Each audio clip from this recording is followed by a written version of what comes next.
Hi guys, അസ്സലാമു അലൈക്കും. Welcome back to Inna's kitchen. ഇന്ന് നമ്മൾ ഉണ്ടാക്കാൻ പോകുന്നത് ചിക്കൻ സ്ട്രിപ്പ് പോലെ നമുക്ക് പൊട്ടാറ്റോയിലൊന്ന് ട്രൈ ചെയ്ത് നോക്കാം.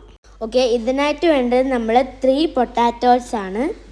നമുക്കിനി 3 പൊട്ടാറ്റോസ് ഫ്രൈസ് പോലെ കട്ട് ചെയ്തിട്ട് ഐസ് വാട്ടറിൽ വെക്കാം. ഇനി കുറച്ച് മൈദയിലോട്ടേക്ക് ആവശ്യത്തിന് ഉപ്പിട്ടിട്ട് നല്ലോണം മിക്സ് ചെയ്ത് കൊടുക്കാം. ഇനി അതിലോട്ടേക്ക് ഇത്തിരി വെള്ളം ഒഴിച്ചിട്ട് ഈ ഒരു ഷേപ്പാക്കി കൊടുക്കാം.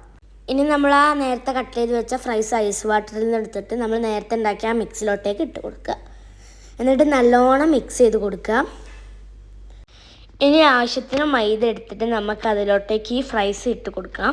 ഇനി നമുക്ക് ഫ്രൈസ് ഓരോന്നോരോന്നായിട്ട് നമുക്ക് ആ മൈദയിലോട്ടേക്ക് ഇട്ട് കൊടുക്കുക. നല്ലോണം മിക്സ് ചെയ്ത് കൊടുക്കുക. എല്ലായിടത്തും നല്ലോണം പിടിക്കണം. ഇനി ഇതിൻ്റെ എല്ലാ ഭാഗത്തേക്കും ഈ മൈദ നല്ലോണം പിടിപ്പിച്ചാലേ നമുക്ക് ക്രിസ്പി വരുള്ളൂ. ഇനി നമ്മളൊരു പാൻ എടുത്തിട്ട് അതിൽ ഓയിൽ ഒഴിക്കുക. എന്നിട്ട് നല്ലോണം ചൂടായതിൻ്റെ ശേഷം നമുക്ക് ഓരോന്നോരോന്നായിട്ട് ഇട്ട് കൊടുക്കാം. എന്നിട്ട് ഏകദേശം ഈ ഒരു കളറായി വരുമ്പോൾ നമുക്ക് പാനിലോട്ടേക്ക് മാറ്റാം. അപ്പം നമ്മൾ പൊട്ടാറ്റോ സ്ട്രിപ്പ് ഇവിടെ റെഡി ആയിട്ടുണ്ട്. ഇനി നമുക്കിതൊന്ന് ടേസ്റ്റ് ചെയ്ത് നോക്കാം. അപ്പോൾ ഞങ്ങളിത് കഴിച്ച് നോക്കി. നല്ല ടേസ്റ്റ് ഉണ്ട്, നല്ല ക്രിസ്പി ആയിട്ടുണ്ട്. ഇതൊരു പ്രത്യേകതയായിട്ട് നമുക്ക് ഉണ്ടാക്കാൻ പറ്റിയൊരു ഫ്രൈസാണ്.